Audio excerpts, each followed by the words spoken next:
Welcome to How to Save Your Marriage with Nicola Beer, a show full of tips and practical strategies to repair, rebuild, and strengthen your relationship.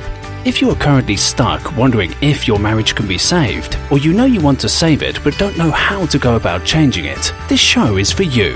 And now here is your host, Nicola Beer, who specializes in a proven 10-step program to help couples increase the love, passion, and happiness in their marriage in 30 days or less, guaranteed. Hi everyone, I'm so happy you're here from the bottom of my heart, and just a huge thank you to every one of you that has left a rating or review on the show. I really appreciate it because it helps the show stay more visible and it keeps me making more podcasts when I know that people are listening to them, they're enjoying them, and I love to help in these areas. It's my mission to save marriages, strengthen families, and stop loneliness. Having struggled with really painful loneliness in my relationships, and when I wasn't in relationships, and it's horrible feeling lonely. So, really happy that you're here. Thank you so much. Today, I'm going to be talking to you about how to stop disagreements from escalating in your marriage. When couples begin my private one-to-one or group coaching packages, one of the first things they say to me is they have a problem with their communication. I often hear the following: we can't communicate. They don't listen. Everything ends up in a row. We sometimes don't talk for days, weeks, or months. I cannot remember the last time we had a good conversation. If this is your situation right now, and your relationship is distant and lonely, like mine was, where my partner preferred to watch TV than spending time or making love to me, this episode is for you. It can be really painful as well to have to walk on eggshells in your own home, minding what you say in case it results in an explosive argument, or worse, and I think it's worse, that dreaded silent treatment. So rest assured, in this episode, I am not going to tell you, if communication is an issue for you in your relationship right now, that you have to listen to each other more. Listening is crucial, but you probably learn that you need to listen to each other when you were at school. You were probably taught to take it in turns and to not interrupt each other when interacting with others. The point I really want to make today is that listening is not enough. Yes, you heard me correctly. Listening is not enough. If all you're doing when you're discussing issues is listening, the chances are it won't help you resolve the issue. This was true for Michael and Sue, who went to marriage counselling for 11 months, and it failed to have any positive impact. They spent thousands and thousands of dollars, travelled way over an hour and a half to get there and to get back, and felt worse after each session instead of feeling better. They also felt more hopeless. Michael and Sue were having clashes over intimacy and alcohol. Michael felt that they had a sex problem in their marriage, and Sue felt they had an alcohol problem, addiction affecting the relationship. In both instances, whether it is a sex problem or an alcohol problem, there's a battle of control. One has more control over the other. So with the sex, Sue has more control because she is the lower desire partner. With the alcohol, Michael has the control because he can decide what he wants to drink. And the issue is around control. And yet they were guided through marriage counselling for many, many months to talk about the issue and really, really listen. Appointment after appointment, they went where Michael would say that he had a sex problem in their relationship because his wife was refusing to be intimate, saying that she was never in the mood, and they'd go months and months without any intimacy whatsoever. And Sue would share how disappointed she was that her husband drank every night and got very drunk on the weekend.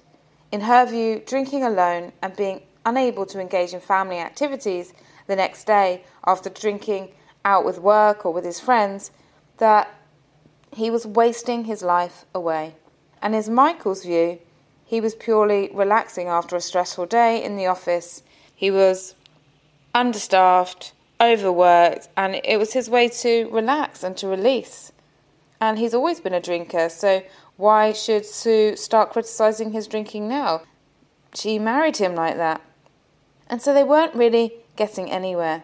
And Sue used to say that she didn't feel like being intimate because Michael was drinking. And Michael said that he was drinking because he was frustrated that there wasn't any intimacy. And they were trapped in this negative cycle. And so this continued for months. They really listened to each other and got nowhere. And Michael said to me, Nicola, we do now understand each other's position better, but we both feel worse after a session. And that's because nothing is changing. We're just listening and expressing our frustrations. It's not helping us. Can you help? And did you know that actually 75% of people end up separated or divorced after marriage counselling? That's what statistics show. I think that's just alarming, and that's part of the reason why I ended up doing the work that I do.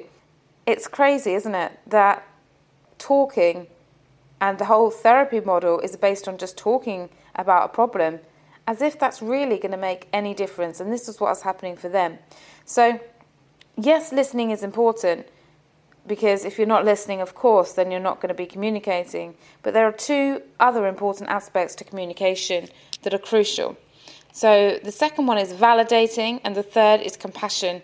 Now, validating, I think, is probably the most important. So I'm going to spend a bit of time to explain to you what you can do now to really transform your communication. So in addition to listening, we need our partner to show us that they understand us, that they don't think we're crazy, that they have listened enough to understand the logic behind what we're saying. When a husband or wife share with each other that they have a valid point of view, often this can be enough for the couple to just be able to move forward. It can be enough for the couple just to address an issue, to compromise and find a solution. So to do this in your relationship, all you need to do is to say something like this: you make sense. I can see how you think that way. I see your logic. You have a valid point. When we do this, what we're doing is we're actually stopping the argument from continuing. Because here's the thing. Let's say I believe in something and I keep talking about it. If you don't acknowledge that what I'm saying makes sense, that I'm not crazy, that my viewpoint is completely weird or strange, I'm going to keep on explaining it and showing my viewpoint and making it seem right until I feel that I'm understood. Whereas if my partner just said to me, Nicola, I get where you're coming from. I don't agree with you, but I can see how you could think that way. Or I can see how you drawed that conclusion from this and that. And then I feel, okay, my case is rest. They still not may agree with me, but they're showing me that, okay, I am making sense, that I'm not crazy. And this is what we really need. And this is what other marriage experts have found. And when I started implementing this in my practice over the last 9 years, I found a huge difference in couples' arguments. And don't take my word for it. I would love you just to try this yourselves. Listen to this together. And then next time when you're arguing, even if you don't agree, even if you think, well, they've gone completely off the handle here, or they've taken completely the wrong view, or we're worlds apart, just saying, I can see how you can think that way, or what you're saying makes sense, and just see what happens. Because when you do this, you're communicating with respect. You're showing respect. And the more respect in communication, the less destruction. But when you say the statements like this, again, it doesn't mean that you are agreeing. It just means that you are sharing, that you can see their point of view. And then that's enough to let things go. Because one of the worst habits many of us have when communicating with people we love is we feel that we have to defend ourselves. And when we do that, we make out as if our viewpoint is more superior than the other. And if you're just listening, then you're both going to be trying to say, well, no, my opinion is better, I'm more superior in this area, and it just continues and continues and continues. And when we validate, we move from challenging confrontation to open dialogue, and then couples find that they can relax. If someone says, I get you, you can just relax. And then you don't have to push your point across. You can then say, okay, so what do we do? Do we agree to disagree? Or does a decision need to be made? And then do we just keep discussing decisions until we find a new solution? Or do we say, okay, we'll try it your way, and if it doesn't work, we'll try it my way? This is things that can help you move forward. So as I said, don't take my word for it. Try it, see what happens, and I'm sure you'll be amazed with the difference. And write to me, nicola@purepeacecoaching.com. I'd love to hear all about it and find out how you get on with it, because this is really powerful, and I'd love to hear your stories. And then the third part of great communication is compassion. Compassion is imagining how your partner is feeling.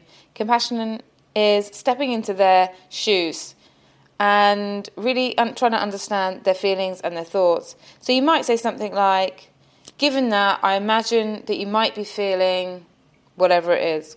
Imagine is a great word, so make sure that you always use the word imagine when talking about feelings, because we never really know how someone feels. And this is really important in relationships. It's also really important when dealing with grief and loss. I'm a certified grief and loss specialist, and one of the things we say to people when people are going through a difficult time, loss of a loved one, loss of a pet, loss of a job, loss of anything significant, we just say to them, I can imagine you're really feeling so much pain right now. Or I can't imagine is another great phrase. I can't imagine how you must feel. Especially if you're going through an affair recovery process right now and you're wondering what to say and how to help each other. This is another great time to use that. And another obvious thing to say, and you might be listening to this thinking, Nicola, it's so basic what you're saying. And I know it's basic, but we don't do it. That's the problem. And that's because obviously our emotions are so raw when we're in close relationships. But another way is just saying, I'm really sorry that you feel that way. You're not saying that you're wrong, if you really believe in your viewpoint, but you're just saying, I'm sorry that we're arguing. I'm sorry that you're getting stressed and I'm getting stressed. I'm sorry that we didn't talk to each other last night. I'm sorry that you didn't sleep very well because we had an argument before bed. This is compassion, and this is really important. So if you're having trouble communicating in your marriage, I just want to make sure that the point is clear about today's episode, and that's just really about how we need to do more than listen. And in truth, if you're not feeling connected, then communication alone is probably not going to change that much. What do I mean by that? I mean, communication techniques and tools and what I've gone through today is really, really key. However, if you're not feeling connected, if there's distance between you, if you feel lonely in your own home, if you're frustrated with each other, resenting each other to such a high point that you can't even bear to communicate, then that has to be fixed first. In all of my programs, whether I'm working directly one-to-one with a couple, whether they join my group online marriage makeover program, what we do is we focus on loving actions that create more love and build connection. That's key, number one. The second part is clearing resentment and negativity, because for communication to go well, if you're still holding on to so many things in the past, then any communication is going to be fully loaded. It's going to be fully loaded with negativity and baggage from the past. So that needs to be addressed. So for great communication, it's really focusing on connection. Michael and Sue, they joined my online program and they started becoming closer before they discussed the problems. I said to them, put the problems aside. They joined the live Q&A call. And I said, forget it. Do not try to communicate about your problem. Put them to the side, because you're so disconnected. How can you talk about anything? It's never going to go well because there's so much hostility. So we focused on actions that they could do to enjoy each other's company, which included evenings talking together, evenings walking, cooking, dining out, where they gave each other attention, where they gave each other affection. And they found automatically, without even talking about it, that Michael's desire to drink lessened and Sue's desire to be intimate increased. So they didn't even need to talk about the problem. And that is the point. It's all about connection. So if you were interested in this and you'd like to find out more about the actions to increase connection and how to let go of resentment and how to let go of negativity, then I have a Marriage Secret Masterclass. It's 90 minutes long, and I'm going to put the link below. It's like a webinar where I talk and I give tools, and I'd love you to join me because you can get a lot more than I can share in this podcast episode, so it'll be great. And they found that, after a year or years of fighting, in just a matter of weeks, they're able to turn it around. And this is what I love to do. I love seeing couples completely transform their relationship, and it's all possible. It's just we're not taught any of these relationship life skills at school, at college, at university, anywhere. And I think it really should be commonly taught everywhere. So, yeah, join me for that. And if you are struggling and you want a one-to-one advice, or you want to find out about my one-to-one programs, then I offer a free consultation where we look at where you are now and where you want to be. There's absolutely no obligation to have any more sessions after the free session. It's my gift to you. If I can help you in any way, I will definitely do my best, give you the solutions immediately. And I know what works. I've been doing this for a long time, so you'll definitely come away with some tools. And to book that, all you need to do is go to savemymarriageprogram.com/consult. And again, I will put the link in the email. So thank you so much for listening. I really appreciate it. Wishing you a wonderful week ahead. And do join me in the next episode. Thank you for listening to How to Save Your Marriage with Nicola Beer. To book your free Save My Marriage consultation, please visit www.savemymarriageprogram.com/consult. And if you've enjoyed this episode, Nicola would really appreciate it if you could leave a rating and review on whatever app you're listening through, so the show stays visible, allowing more people to get the support they need to increase their love, passion, and happiness.